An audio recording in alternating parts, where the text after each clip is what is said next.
Bom, nesse vídeo aqui, então, a gente vai mostrar como funciona a criação de ordem de produção, principalmente para casos quando o produto é personalizado, né? Ele não é feito em série. Então, a gente tem um pedido aqui, já com dois itens. Algumas coisas importantes é que você pode definir o prazo de entrega por item, tá? Então, se você tem mudança por item, né? São prazos diferentes, você pode definir eles aqui. Outra coisa importante é que ele tem que estar confirmado, né? Senão ele não entra lá no controle de produção. E outra coisa que não é exigência, mas ajuda muito, é que vou abrir o cadastro dele. Aqui no cálculo do custo, mesmo ele sendo um item personalizado, você já pode deixar as matérias-primas aqui pré-definidas. Se alguns itens sempre vão ser usados, né, para este produto acabado aqui, sempre vai essa matéria-prima, você pode já deixar aqui feito, que isso vai te ajudar muito no dia a dia também. Então os dois itens aqui, o pedido já está confirmado, ele entrou em produção. Ele fica aqui nessa tela aqui, né, produção, ou aqui também, ó, produção, controle de produção dos pedidos. Aqui vão aparecer todos os itens que eu tenho que produzir ainda, né?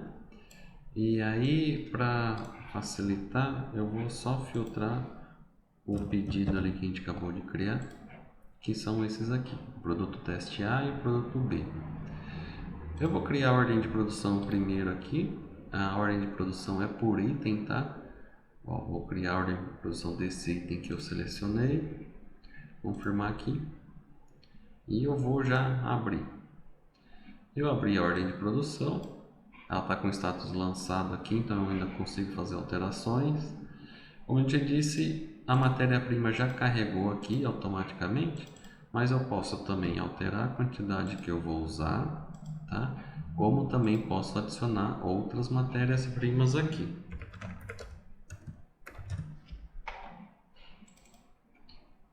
Aí eu adicionei o item aqui, ó, tecido matéria-prima. Ele fica em amarelinho para indicar que eu ainda não alterei a quantidade, eu vou alterar para cima.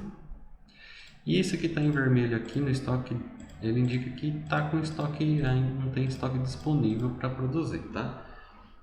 Não é o estudo do nosso vídeo aqui, mas é um item que ele te alerta que está faltando estoque.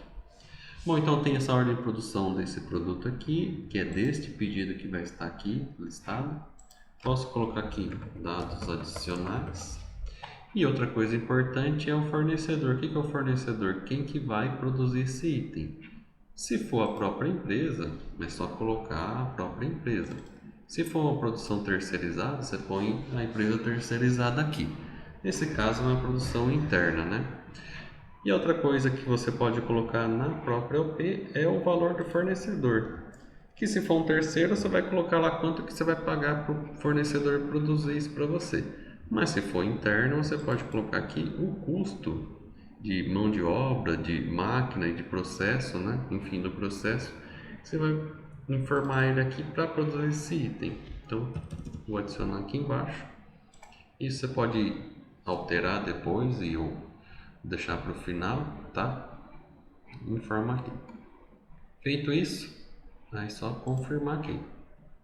Ele pergunta se vai dar baixa na matéria-prima, eu vou falar que sim. Ok. Ela está confirmada, aí eu confirmei, eu posso fazer a impressão dela. Essa impressão aqui pode ser personalizada por empresa, né? E essa ordem de produção, né? Tem a numeração dela aqui, você pode passar lá para o chão de fábrica para eles fazerem a produção e fazer as devidas observações aqui nessa ficha ao longo do tempo. Por exemplo, faltou matéria-prima, tem alguma observação para fazer e tal, então pode ir anotando lá. Depois de dar confirmado, você ainda pode adicionar outros itens que eventualmente faltou, né? Se você dar um alerta que essa matéria-prima que eu vou colocar agora, ela não vai dar baixa automática, eu tenho que dar baixa depois manual, mas o sistema vai permitir que você inclua aqui. E também, se eu imprimir novamente, ela vai sair lá, tá? Bom, e depois de ter feito, passado por todo o processo de fabricação, ter fabricado e tal, o último processo que eu tenho é o finalizar aqui. É só vir aqui, marcar nesse maisinho aqui, que eu já produzi, ó, ok? Ele pergunta se der entrada, né? Pode dar sim. E se eu produzir tudo que estava, a quantidade estava 1, já produzi 1, ele já vai mudar aqui para status finalizado, né? Quer dizer que essa ordem de produção eu já finalizei e já produzi tudo.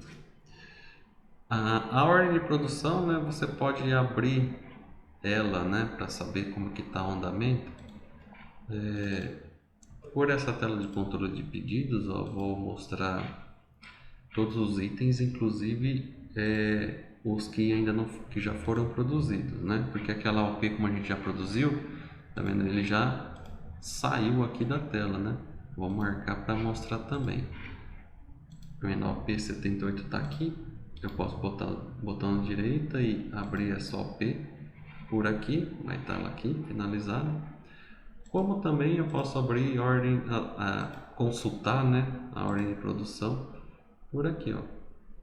Pesquisar, vão estar todas as ordens de produção aqui. Clicar duas vezes e abrir. A diferença é que aqui, se eu usar pelo controle de produção, ele tem uma visualização por itens, né? De todos os itens que eu criei ordem de produção ou não, né? Já nessa tela aqui, eu consigo ver todas as ordens de produção que foram criadas. Aí o usuário decide o que é mais fácil ele localizar, tá? Lembrando que na ordem de produção também, se eu quiser consultar o pedido e eu tiver acesso, evidentemente, clico duas vezes, consigo ver o pedido aqui inteiro, com todos os itens aqui, ver e tudo mais. E, bom, basicamente é isso. Lembrando que aqui no controle de produção daquele outro item, né, que eu não mandei para produzir, que é esse aqui do pedido 323, ele está aqui independente, ó, porque o outro, vou desmarcar aqui, eu já produzi, ó, ele marcou que eu já produzi um, não faturei ainda ele, mas ele já está produzido, e se eu marcar aqui só os não produzidos, eles estão aqui aguardando para criar a ordem de produção e seguir o fluxo normal. Então é isso.